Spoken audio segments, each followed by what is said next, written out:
Hi, everyone, and welcome to the Awards Watch podcast. I'm your host this week, Erik Anderson, editor-in-chief of Awards Watch, and it's none other than Oscar nomination day. We've been waiting for this. It was Christmas Eve last night. I think I got very little sleep, like I usually do, and we're going to go right into it with Ryan McQuade, executive editor of Awards Watch, Lady.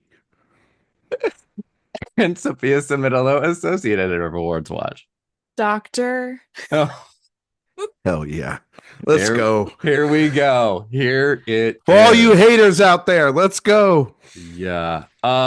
So I think that if you don't already know, Emilia Pérez led the Oscar nominations this morning with 13, one shy of the all-time record. Sorry, Selena Gomez. That would have been putting it right over the top there. And I don't think this was a surprise. I think I had it at like 11 or 12. So I'm always looking to find, front runners to have little bits of weaknesses and vulnerabilities. And certainly some of the top contenders today had those. But Emilia Pérez really did not. It showed its strength the way that it has at Critics' Choice, Golden Globes, BAFTA, and yeah. Ryan, was that a surprise to you, the 13?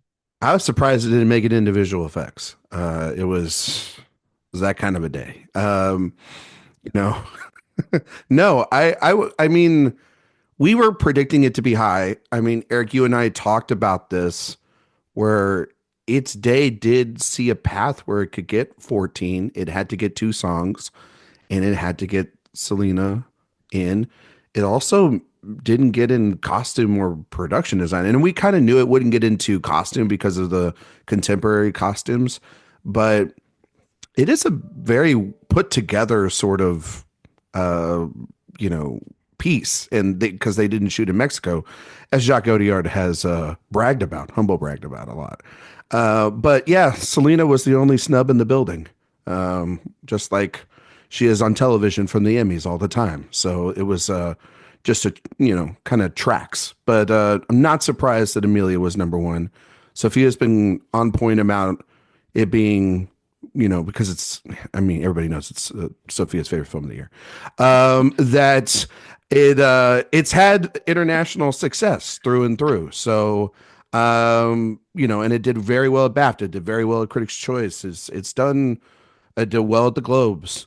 Does that track to wins? We'll talk about it.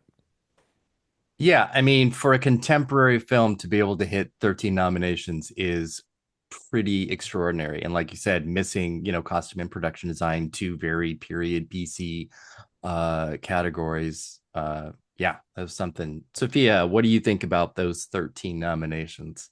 Yeah, I mean, I've expected it to have a big haul for a while because, like Ryan said, I've been talking about its support, I think internationally, and as the Academy has become more international, it just always felt like something where the detractors for the movie were very loud, but they were all just kind of screaming into the bubble online. And these people that are voting clearly don't care about that or pay attention to it.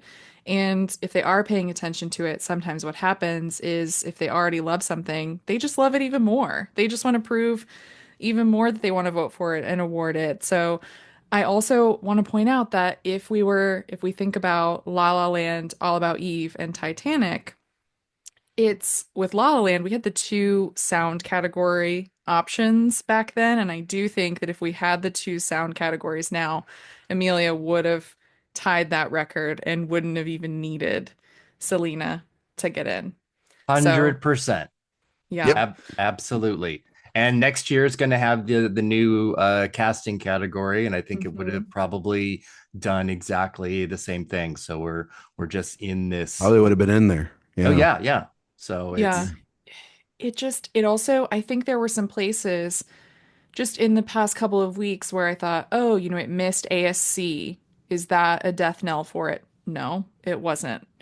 And just these little things that just kept performing really well and clearly showed up today. I am a little bit surprised that Selena didn't make it in just because we do see that double supporting actor, actress nomination come through. Like if we think about Jesse Plemons with The Power of the Dog, when that had 12 nominations and was the leader of the day. But yeah, I mean, it's here We to stay. Yeah, I think the Selena thing, and it was kind of easy to point out in that the two precursors that she got had fields of six. Uh, it just is a little bit harder. You have to cull a little bit.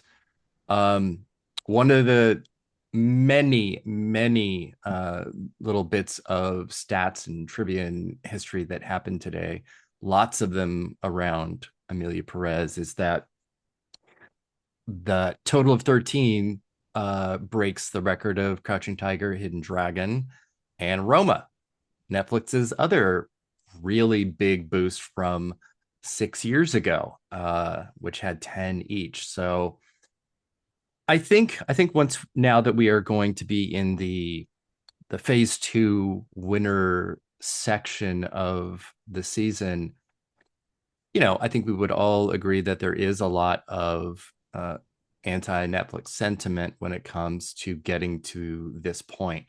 They're very, very good at nominations. But I mean, altogether, they got 16 today, 13 of them were for Emilia Pérez. So their other players just really, really underperformed, and that's saying it as nicely as possible. Yeah.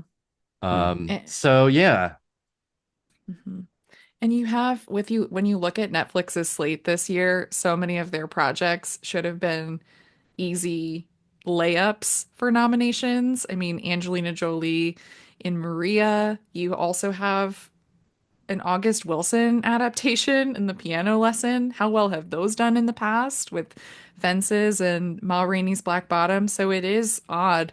Like they really did put everything behind Emilia Pérez and it paid off in a sense, but also that means that a number of other things. Daughters also didn't get into documentary. Their William documentaries Harper. did a horrible day. Yeah, it was It's a kind horrible of day for them. strange when you think about the share of that and how much of it belonged to Amelia. If they did not have Emilia Perez, they would have had a horrible day.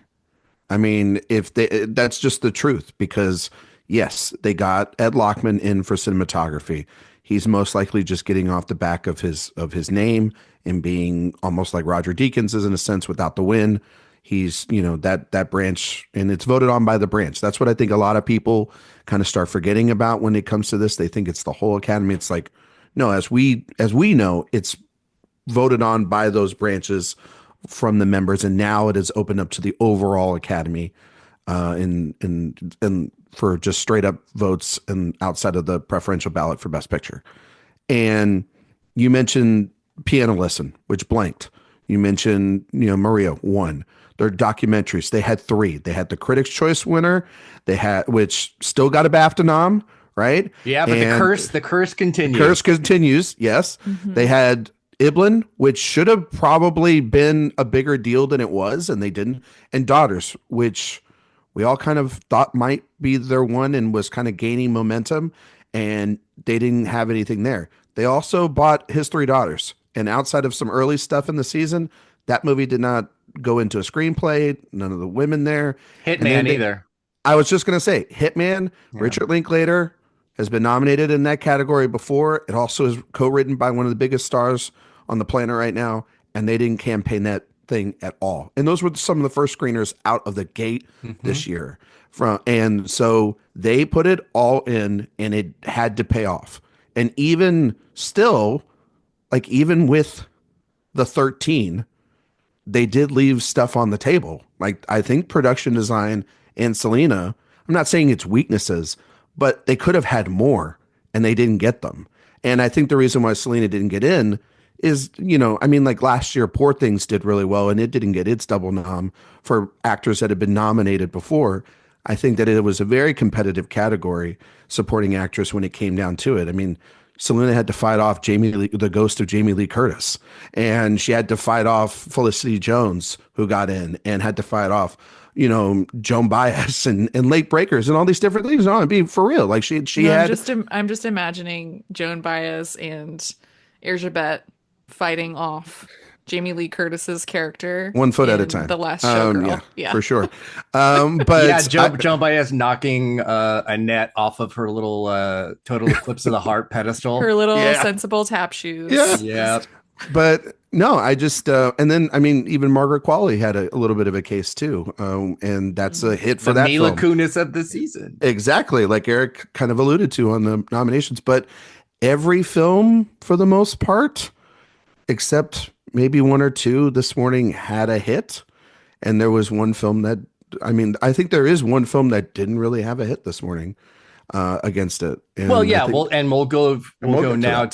to the next two, which would be The Brutalist and Wicked with 10 apiece. And sort of to your point, one of them got everything it needed, and the other, And then some. even with 10 nominations, still has huge weaknesses to it. Thank God. Yeah. Thank God we were not talking about Alex Brooks today. I mean, Good that is, fucking Lord. I think we can be thankful. No one for mourns the that. wicked. You know what Yes. Yeah. Screenwriters either. So, I mean?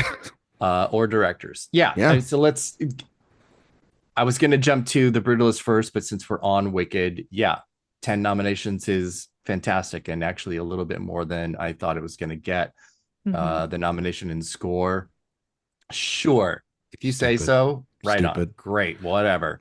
But Can't wait for the Dune people to get mad about that. obviously You know what missing They can continue to get mad. director and writing puts it into an impossible place, really, when we get to wins. But I'm sure there will be plenty of people who are going to try and argue we need something in the face of this election, preferential ballot, whatever they're going to try and do to kind of whatever. Those people can go and to do that. But kick rocks. But I mean, the race is really between Emilia Pérez and The Brutalist. The Brutalist absolutely got what it needed to. It has everything. Ryan, you're making a face like it's not those top two. No, it is those top two. There's one more I think that is still there. What would that be? I think that it didn't miss a single thing today. And I think that Anora is still the third film in that race. I don't think that it... Not with 6. Yes, with 6. It has a clear path to do it. It has original screenplay, can still win. We don't know what actress is. All we have is a Globe win at this point. Not the for Anora. I mean, it could win. You don't know that. We don't know also with a real pain and how it did today and not making into Best Picture, if that is a full foregone conclusion, if that is a full sweep that is about to happen. We assume that it will be, but we don't have the evidence fully yet for that. And original screenplay is still up for grabs. Mm-hmm. And after today, I would very much lean more over to Anora's side than the substance or real pain. So... And okay, so what's the path for Anora? What are the wins? Screenplay and actress, like it always has been. Like that's not picture, screenplay, actress. Yeah, huh? That can happen. That's easily. always been the only path for Anora, and it got into film editing, which people said was shaky, did not happen. This show, the last time we were on, Mark and Eric both said that Sean Baker was the one that was the weak one. And it wasn't, and they again, I told you, sometimes they don't like a burger. They like chicken sandwiches. And they went, and they didn't go for Edward Berger. And that shows a sign of weakness for Conclave. And then you start thinking about Conclave and like, if Conclave was this big thing, why didn't Edward Berger get in? Why didn't Stanley... Conclave has multiple weaknesses. Yeah. Why didn't Stanley Tucci become a thing this entire season? Now. It's out. It is out. You know what I mean? So... Anora's very much still there. It's a slim path, but it could very well win SAG Ensemble. It has that on the board. It could win at BAFTA. It can, because it's nominated. It's nominated and it has a shot. So, and it could win in PGA. We're staying on this very short sojourn to Anora because The Brutalist was going to be the topic, Ryan McQuade. Well, you So, asked. so I will say, ask Sophia, what are your thoughts about Anora's path, and then we'll get to the Brutalist. I think Anora for me, it performed exactly the way that it needed to. It didn't have any misses at all from what we were predicting. And I think especially after its showing at the Globes, it just popped up where it needed to. Same with, having a strong showing at SAG. So I would put it right now in third for a picture. I have it above Conclave because to me, Conclave's misses are really surprising. Not getting into cinematography when it hit precursors, not getting director, those are big marks against you when you're in the hunt for the big one.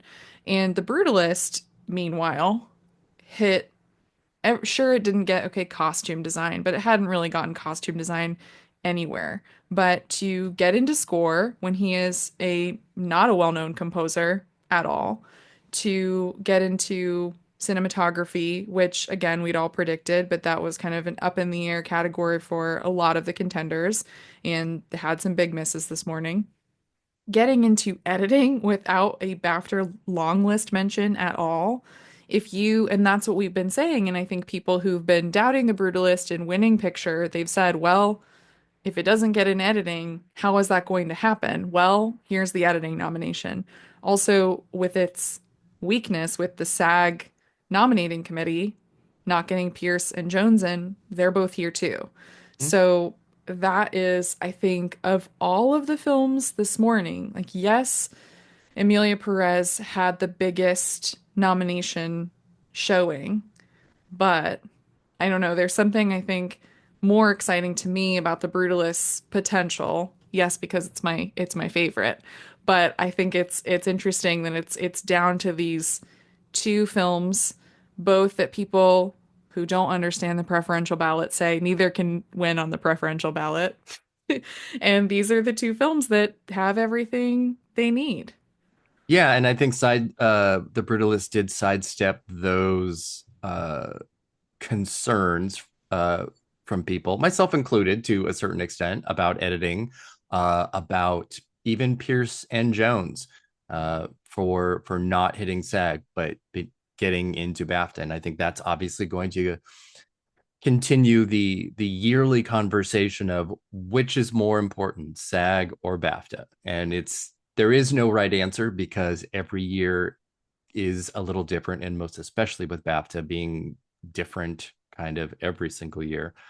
So I don't think that there is, not that there isn't value in weighing SAG versus BAFTA, but it is not each year is not representative of the year before. So it becomes much less about which is the stronger precursor versus which is just simply the stronger film. Hmm. And clearly, The Brutalist was able to bypass any of that, including whatever its length, the again online chatter that the second act isn't as Oh, good as the first act, the or bullshit. that Yeah. Felicity Jones wouldn't show up because she's only in the second act and people would Hmm. turn it off. And those Yeah. were, we joked about that as a kind of like a funny thing. And I think obviously if she had not shown up today, people probably would have zeroed right in on that as a thing. But I don't know. I think there is I think it has nothing really but potential, and in the winner stage, it will be seen by everybody now. Yeah. And I actually think Eric too, also, it has survived a wave of bullshit controversy this past week as well, leading up to this, after the ballots were already submitted. Whether we see the impact of that as well, I don't think that what they did with any of the AI is any different than most of these, other films that are being used today. And Brady Corbet explained it perfectly, very mm-hmm. quickly. A24 knows what they have on the right now, which Hmm. is a winner. I'm not saying that the Brutalist can't win. I'm not saying Emilia Perez. I'm just saying I do also think Anora's right there, and I do also think too, if there is chatter, anti-brutalist chatter and anti Emilia Pérez chatter, because there is anti Emilia Pérez chatter, and there Yeah. is going to, a massive, like we talked about it, there is a bias towards Netflix and everything that Against. against, yes, yes. Then I do think that Anora, which is a movie that most people do like and will do well on a preferential ballot as well, those three films stand to be in a real race, and I actually don't think SAG or BAFTA are going to help in this category. I think for Best Picture, it's really going to come down to I need to see what wins PGA. And I know we say that all the time, but when you don't have a film that's sweeping like like an Everything Everywhere All at Once or an Oppenheimer, you're going to need these various groups to put this together. And I think when we get into Oscar night, I really do think we're going to have a wide open night where three films can win, even probably after the precursors. It's going to help us for predictions, but I do think it's going to be pretty open because we're in an ongoing situation where clearly the international vote did a lot of the heavy lifting here for the nominations, but do contingents and are people able to vote? Does that sway? Has the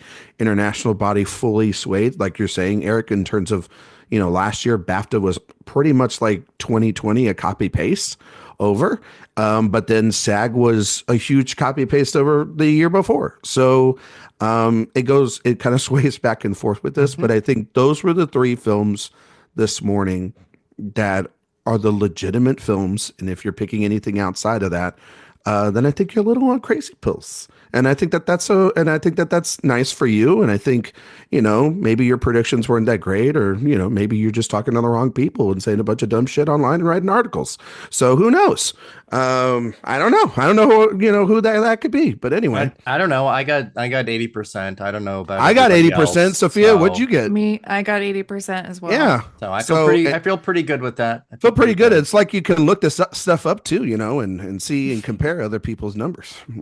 Ryan, you mentioned the international elements of this, and that's kind of where I want to go next because it Get definitely your passport ready. was a factor in two categories: Best Actress and Best Picture. Because in Best Actress, we had this really, really incredible battle, seemingly anyway, between Fernanda Torres and I'm Still Here and Marianne Jean-Baptiste in Hard Truths. And each kind of had what they had.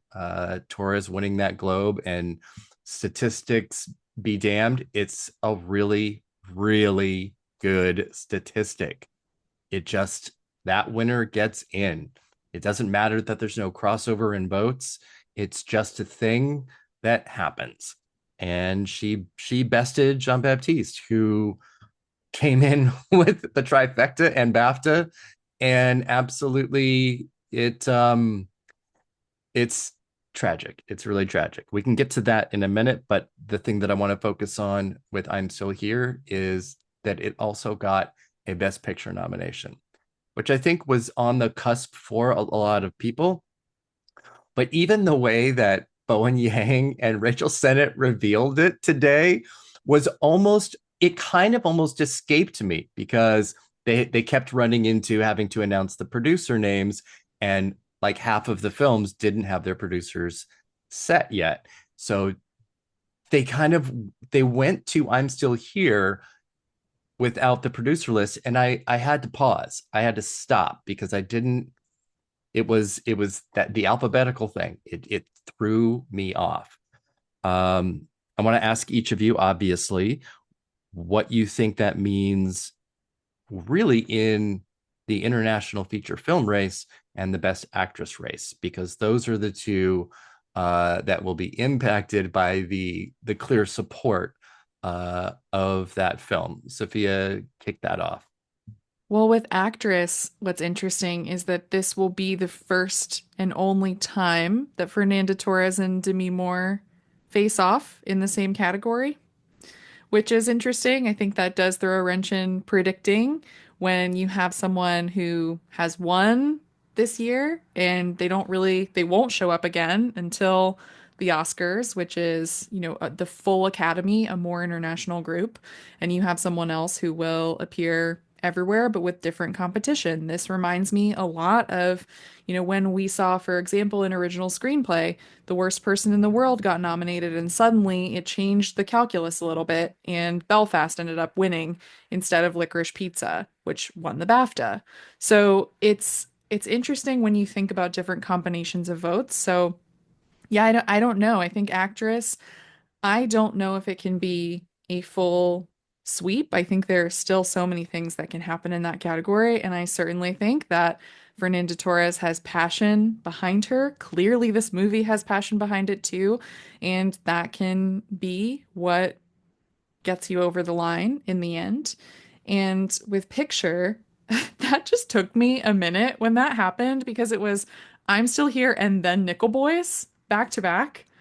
I screamed a little bit. I fully didn't know what was happening because in my mind it was okay, A Real Pain is at 9, and then I'm gonna just go out on a limb and predict Nickel Boys, or maybe it's Sing Sing. And then when we saw these two back to back, I thought, wait a second, is something else missing? What's going on here?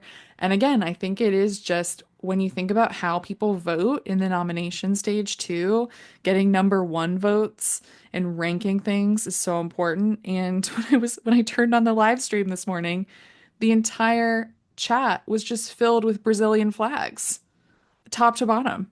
So there is just so, and not that those people are Academy voters, but there's just so much love for that movie and specifically that performance. Yeah. Ryan, what do you think about the international feature film race? And is it sewed up for Emilia Pérez, or does the clear passion for I'm Still Here give it a run?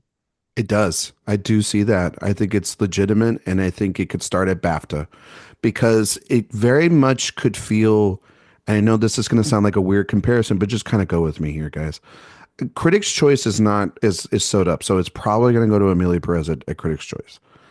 But what I'm still, and maybe I don't know. You I don't know never know about that. Well, I don't know if it could turn around there. But okay, let's say if it's not. Let's say I'm Still Here, which is nominated for international feature at Critics' Choice and also at BAFTA. Let's say they win, even though it's nominated against Emilia Pérez. Now, on those nights, we could see Emilia Pérez win other awards. Feels very weird, like almost like Olivia Colman that one year when we were trying to predict this category, where that other film was still up there, was still winning awards while the other film was up there, and everybody just kind of started paying attention. It was like, oh, it's Glenn Close easily, or it's Lady Gaga. And meanwhile, Olivia Colman's giving these funny speeches and has passion and is in a film that's sort of surprised. Now, obviously, Emilia Pérez is in the favorite situation because it's nominated for the most Oscars. But the passion, we talk about this word all the time. The passion is kind of behind I'm Still Here, and very much so to get into Best Picture. Like the idea of it getting just into the international feature and Fernanda Torres clearly was on the table. Didn't get into what would it be, adapted screenplay, so like it didn't go there. When it was announced, I was like, I wasn't surprised because I saw some people predict it, saw some people predict it and then pulled their prediction because they were too scared.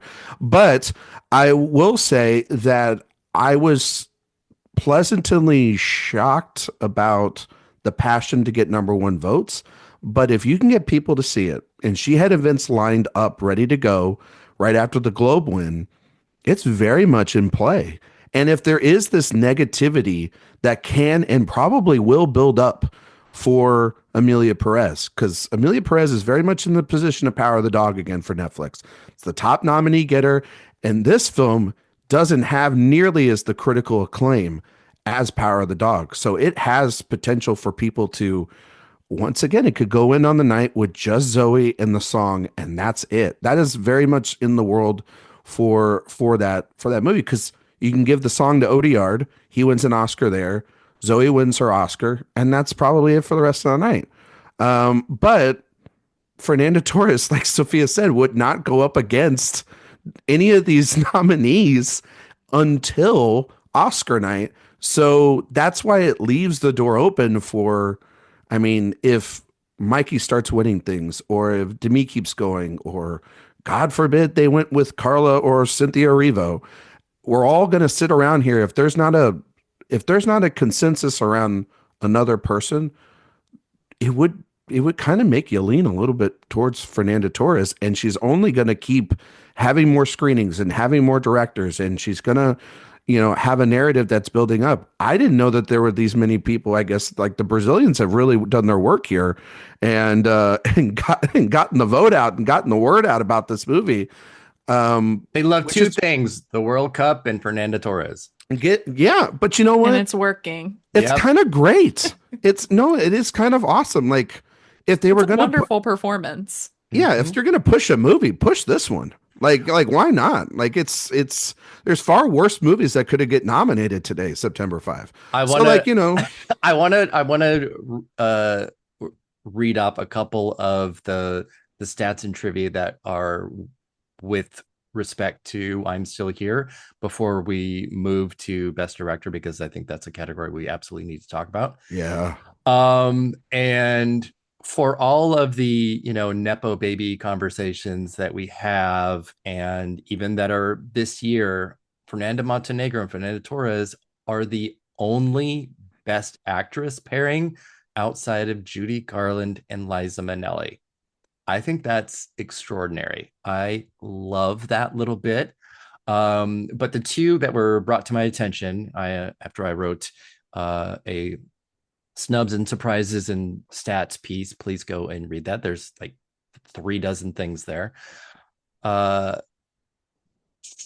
It's the first non-English language film to earn a Best Picture nomination without a writing nomination since 1938's Grand Illusion. Crazy. Wow. I love when we have to go back that far. Me too. You were there that night, right, Eric, for the ceremony? Yes. Okay. You set yourself up. Should have seen that coming. Yeah. And then I'm Still Here is the first film since The Blind Side. Crazy. And second since Dangerous Liaisons. And third since All That Jazz to earn a Best Picture nomination without any of the following: a Golden Globe nomination for Best Picture, a Critics' Choice nomination for Best Picture, PGA nomination, BAFTA nomination for Best Film, or a Best Picture win in any of the top 6 critics groups. That is such Blindside, huh? I know. I mean, it is what it is. Yeah. Best Actress winner. Yep. There Same is breaking. It's one of those things that when you look at those bits and pieces, it does really, really highlight that the Academy can and will do its own thing outside of respect to other groups. They don't always fall lockstep. They do what they want, and timing is often great. We had an extended voting period, and when that happened, Sony Pictures Classics went full steam ahead, putting Fernanda Torres on everything. She was on Kimmel. She was on all these things. Shows. Yeah. Imagine that, like, ever. That just is not something that would happen. It was extraordinary. We did also, though, for a long time, sit around here and try to figure out what was that second film from the international feature category that was going to break through. And a lot of us thought it was going to be The Seed of the Sacred Fig for most of the season. And then it just kind of felt like wisdom was saying, well, I guess that's what the substance is. And that, I agree with you, Eric. I think the extended time allowed this buildup for I'm Still Here. Which was just released less than 2 weeks ago. 2 weeks ago. Mm-hmm. Yeah. But has built enough momentum from the Globes win and how important the Golden Globes were and how we need to take them seriously going forward as a block of international voters that have sway over those speeches. And because those winners and those nominees outside of challengers showed up a ton here today. I'm sorry, I'm not trying to bring it up as a sore subject. I'm just saying RIP challengers. The chat the Zoom got really sad there for half a second. I'm sorry, guys. Academy said no times 10. But you know what? Challengers didn't get in, but Elton John did. So there you go. That's because he presented the award. No, it's not. No, it's not how it works. No, it's not. No, sorry, guys. All right, no, I want to move now from that to Best Director, because it's very funny that the majority of us we zeroed in on that DGA 5, and the overwhelming and prevailing thought was that James Mangold was the weakest link. Is Crowley Fargette going to replace him? How's this going to work? And lo and behold, they both got in, giving us the first lineup of all first timers since 1997. I love. There's just so many wonderful little factoids today, and amazingly, she really kind of followed a little bit of the path of Justine Triet last year. Also, Miss DGA. Farge is the first female director to get an Oscar nomination for directing, missing the DGA. Again, showing that the Academy, branch by branch, will do its own thing. We talked a little bit about Berger missing, but this is also his second miss in a row Yeah. for a film with more than 8 nominations, putting him in line with Baz Luhrmann. Something's kind of funky. And my friend Jonathan pointed out that when you look at the lineup of directors, they are also the writers of their films. That has become very, very embedded. And Berger is not a writer on his films. He is using the phrase that Jonathan used, a director for hire. And that's the director that gets snubbed here Mhm. pretty consistently. Sophia, what did you think about both Mangold and Farge getting in? Well, I think so. I had been toying with kicking Berger out for a while, but then when Mangold got in at DGA, I thought, oh, he makes sense actually as the one to kick out in a similar way that we kicked out Alexander Payne last year for the holdovers. But I think when you are looking at instead of what we had last year, where you have people like Nolan and Scorsese in the mix, here with an entirely new group of people, even though Mangold is a first time nominee, he is the one who has been around for a while, who has a lot of friends in the branch, whose film was, I think, gaining momentum as nominations were taking place or voting for nominations were taking place. So I think that is, it explains it. I'm not happy about the nomination. I don't think the direction is anything spectacular or anything deserving of a nomination, frankly, but it also, I think, makes sense. Farja, I actually think the substance, the direction is the thing from that movie to reward. I think that's a really cool nomination. And I'm happy that we didn't have a lineup of all men, but my heart breaks for Ramel Ross because he should absolutely be here. That is, if not the directorial achievement of the year, one of the directorial achievements of the year. And if that film, seeing again in a picture and screenplay, like we almost could have had it all, really. But and I think if the film had performed better throughout the season or been campaigned more aggressively, he would have made so much sense as something this branch would have gone for instead of someone like Mangold, who I think the direction in that is just fairly pedestrian. So I wish he was here Yeah, instead. it's very workmanlike, Yeah. which is funny. And Ryan, what do you think about the pair of them getting in, uh, just in general? Well, I mean, I didn't ultimately predict it, but I said if there was one to miss, it wasn't Sean Baker, it was Edward Berger. And I was pretty like, 10 toes deep on that idea because workman-like direction, that is also what Conclave is.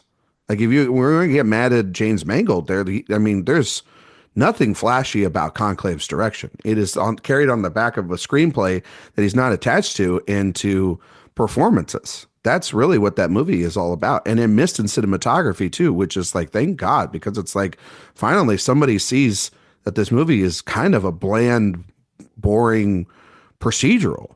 But that And score is still there. much to And my It's, chagrin. the matched up. score is Yes, there. the son of a bitch. He still made it in. But I want to push back on you a little bit, Eric, is that Berger is mostly throughout his career been a writer director. He did Mhm. get nominated for All Quiet on the Western Front. I just don't think that the branch really went full out for him. And I think Mangold in that movie, like Mangold is a guy. Girl Interrupted had Oscar nominations. Logan had Oscar nominations. Walk the Line had Oscar nominations. 4v Ferrari had nominations. Even Indiana Jones last year got the John Williams nomination. He makes movies that are very accessible for a certain age group of the Academy. That movie was very put together at such a quick amount of time for it to be halfway coherent and not look like it's the Trial of Chicago 7. Then like that's maybe something to reward. That movie overperformed today hugely. And that's, I think, one of the things you could take from this morning is its 8 nominations is it did well, very well for itself and getting in. Not surprised by Carly getting in. We kind of all predicted that, and obviously Odiard, Baker, and Corbet. But I'm not particularly unsurprised that Mango got in because A Complete Unknown did so well at the BAFTAs. It's done well with the guilds. Well, I mean, he Um, wasn't even shortlisted for no, he director was. at No, he BAFTA. wasn't. But he got carried over by the DGA, and it is strange, though, that to Sophia's point, that Conclave, which has done well throughout the season, didn't get in. But I don't know. People saw Complete Unknown, and I mean, if we wanted to just go to direct actor here in a second, we can. But that movie has been marketed, and its actor has been pushing it. People are seeing it, and it's now making its way over right now during the voting to the international voters. It might have been one of those saw it at the last second, kind of got it in sort of things too. So, Yeah, and I think when I was writing the predictions for picture and director, my thought was Mangold feels like he's already been nominated. If Hmm. you didn't I thought he know, had. if you didn't know, you Yeah. you might think that he has already been in because he's so attached to these Oscar nominated and Oscar winning films. I don't want to run too long, but I think it's crazy not to get to Best Actor, which for a lot of people was sort of like Best Actress, where there was a pretty solid four, and that fifth spot was between Daniel Craig and Sebastian Stan, and Stan pulled it out. Um, you know, okay. Yeah. um, it's not a yeah, bad performance by any means. I think it's very good. Obviously I'm partial to Craig and Queer, and Queer and Challengers, two of my favorites, blanked. completely blanked this Where's year. Jonathan Anderson? But Yeah, I all of the know. things, yeah. So yeah, let's just be I'm kind of brief though on maybe why we think that Craig was out and Stan was in. And again, here is SAG versus BAFTA as the prevailing champion.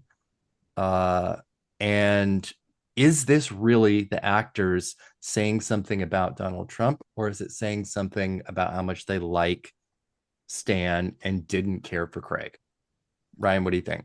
I think it's a little bit about. I don't think it really has a lot to do with Daniel Craig as much as it has to do with Sebastian Stan winning the Golden Globe, seeing that his counterpart Jeremy Strong getting nominated across the board, getting in at BAFTA for playing Donald Trump, and being his time. I mean, he is an actor that a lot of people really do like. I mean, they don't want to sit down and have conversations with him, but they really do like him. And Daniel Craig is in a movie that couldn't really get nominated in any other spot. They were sort of, I mean, the BAFTA sort of laid the blueprint of what was going to happen today for Lucasfilms. They were very much agnostic against them, and they decided to continue that here. I am worried a little bit about, and I have been this entire season, and maybe this is just the nervousness in me, but I listened a little bit to the inauguration speech the other day, and I was starting to think a little bit about it in terms of what is this going to mean for not just the country, but then you break it down even to a smaller extent. What is it going to mean for this season? because people are very emotional and very reactionary to things. And obviously, the ongoing deals with the California wildfires are going to be in the midst of Trump going with Newsom going back and forth with that.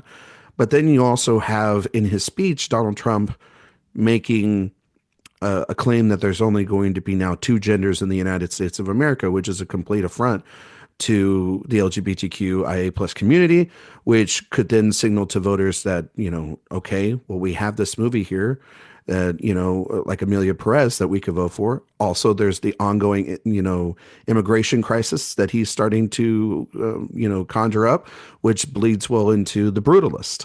And having, that being an immigrant story and powerful, sort of dominating over everyone. But then you have Sebastian Stan here, and you have this performance, which I'm worried about the president of the United States, who's a very vengeful piece of shit, going after, online with his minions after somebody like Sebastian Stan in the Academy, and turning his focus to something like this because now he essentially is a subject matter that has been nominated and will be discussed for the next month and a half because of Stan's performance. And that's not to say anything on Stan, but I don't know. It was I just wanted this not to happen from that standpoint because I'm tired of that asshole being in every aspect of life right now.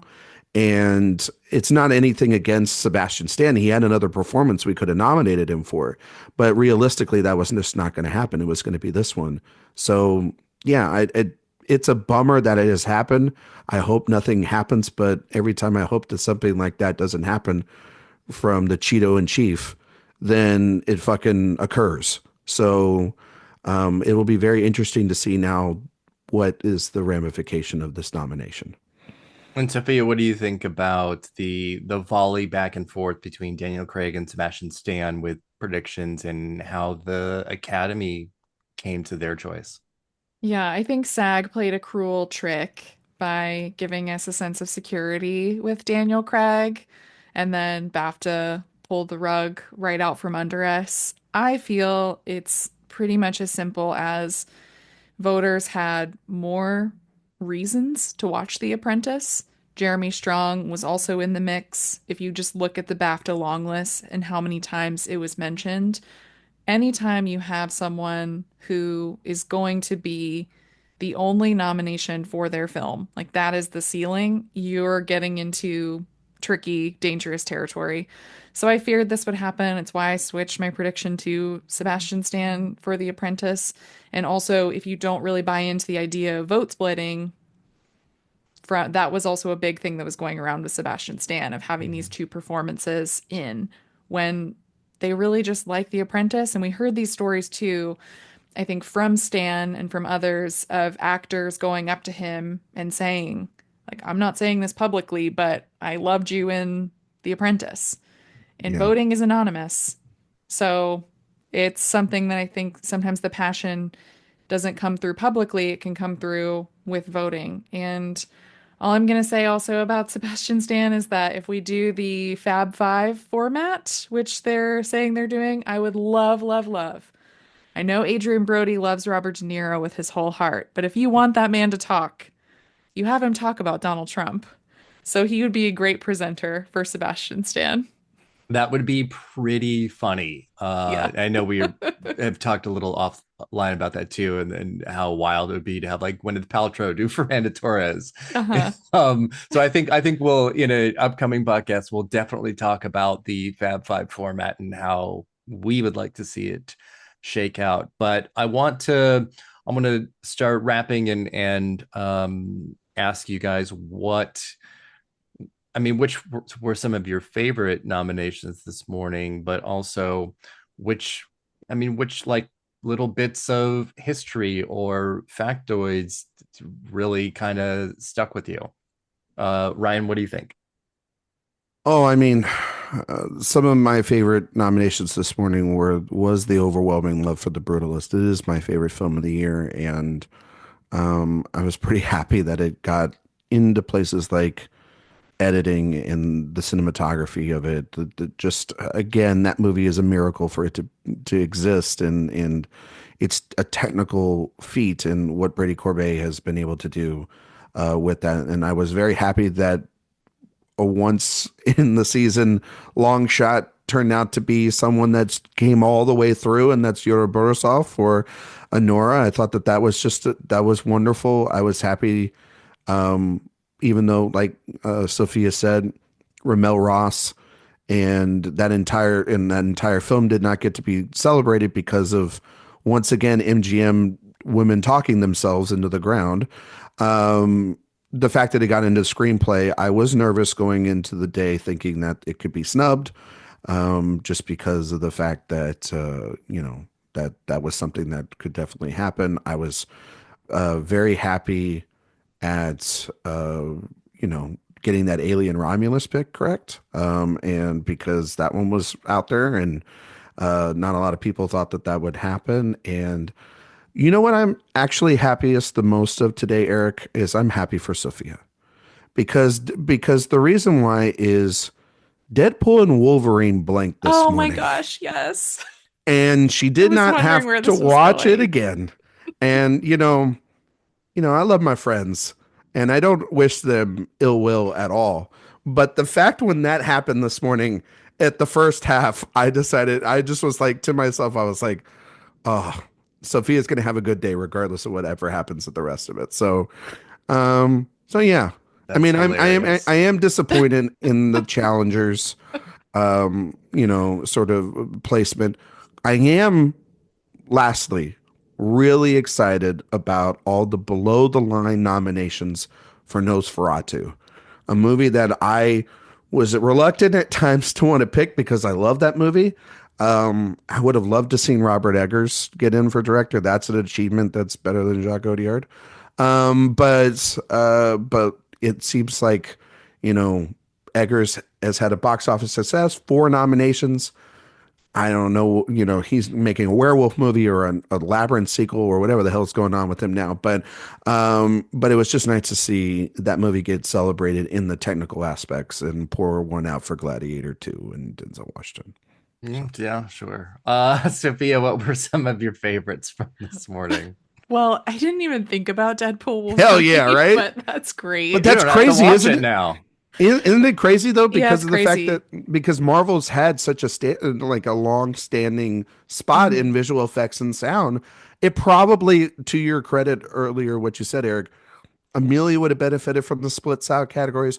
Probably Deadpool Wolverine Oh, would for it. sure. So Absolutely. It would have gotten into Yeah. sound editing. yeah. So Well, on sound, I was so excited to see The Wild Robot get into sound. yeah. A very, very cool nomination and something that felt like it maybe wouldn't happen. Same with it getting into score. So was happy about that. Obviously, for me also, I will say that I am happy that my favorite music biopic of the year, Better Man, got in to visual effects. And I know a complete unknown is there, but I do prefer Better Man. I was also, I will say, in some happiness around misses, I was happy that a complete unknown didn't get into cinematography. I thought that that would happen Me because he got too. in for the Trial of the Chicago Seven, Yep. which is one of the worst nominations in that category. So thankful for that. But positives, echoing Ryan, Nosferatu was really excited to see that pick up those below the line nominations.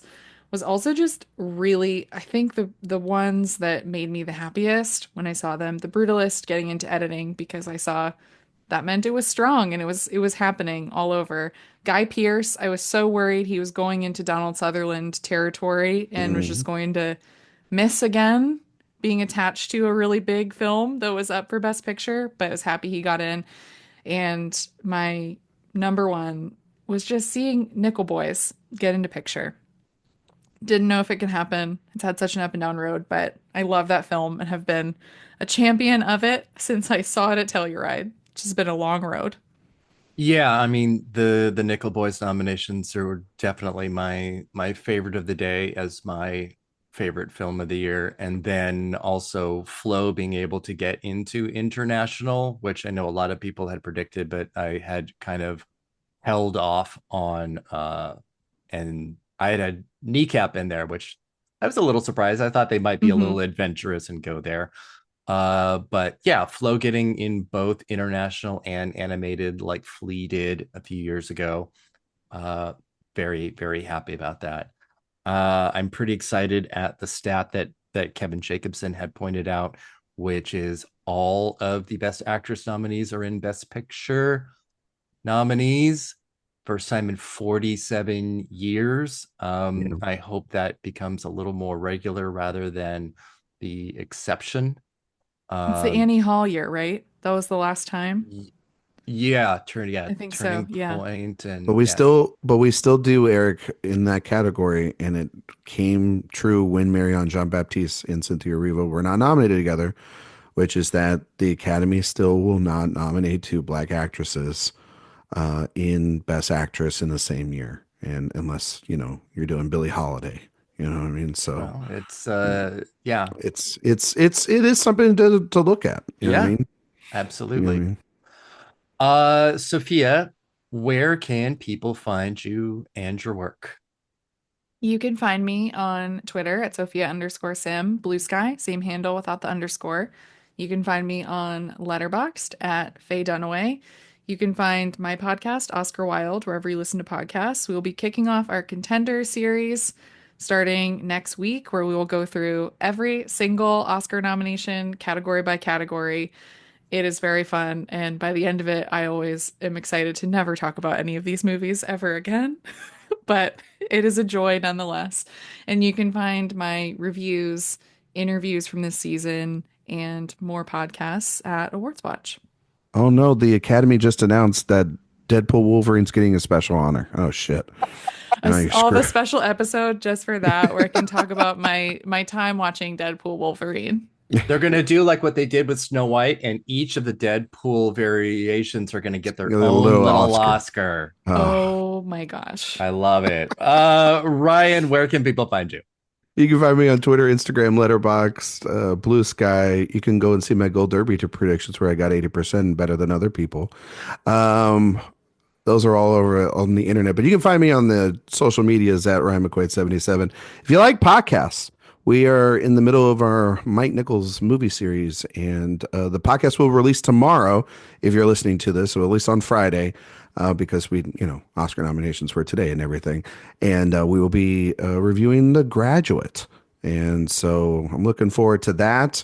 And yeah, all the other cool stuff we'll have down the road, other podcasts and interviews and some predictions and stuff. You can find that over at the website. Just sign up for the newsletter that Eric puts out once or twice a week. Or yeah, Or maybe no, once. or Or if you maybe. if you fucking remember. You know what I mean? Yeah, you can obviously find everything I do at Awards Watch. All socials are at Awards Watch, except for Twitter, which is awards_watch. Yeah, we are recording this the day of nominations. It's going to be out today, and I will be immediately doing winner predictions tomorrow for Frontrunner Friday. There is no rest for the wicked, but sometimes mourning for the wicked. I don't know. We'll see. Thank you everybody for listening, and we'll see you next time.